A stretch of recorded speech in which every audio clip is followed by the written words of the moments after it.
We're going to test a polar equation for symmetry. We're going to check for symmetry around the pole with respect to the polar axis and with respect to the line theta equals pi over 2. We'll go ahead and start with checking for symmetry around the pole. To check for symmetry around the pole, we're going to replace r with negative r and see if we get the same equation back.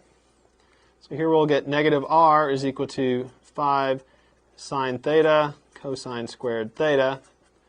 If we multiply both sides by the negative, we'll get negative 5 sine theta cosine squared theta.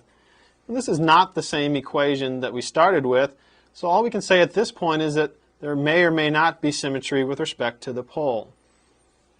So we'll say maybe. Next, we'll check for symmetry with respect to the polar axis.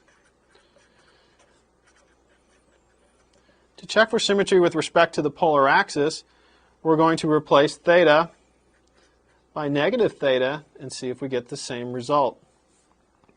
Here we'll have r is equal to 5 sine of negative theta times the cosine squared of negative theta.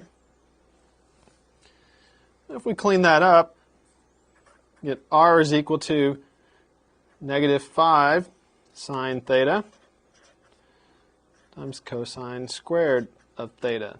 Remember that sine of negative theta is equal to negative sine theta. The cosine of negative theta is equal to cosine theta, but we're squaring that, so we have cosine squared.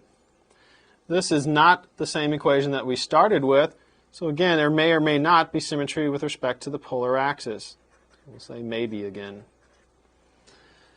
Lastly, we're going to check for symmetry around the line theta equals pi over 2.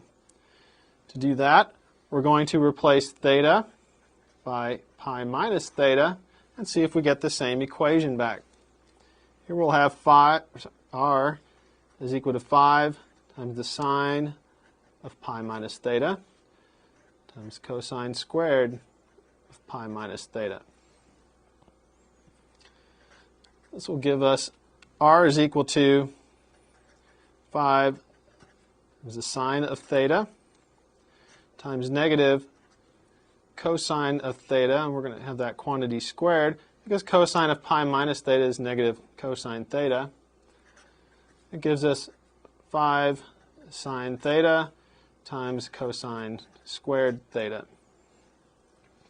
This is the same equation that we started with, so we know that there is symmetry with respect to the line theta equals pi over 2.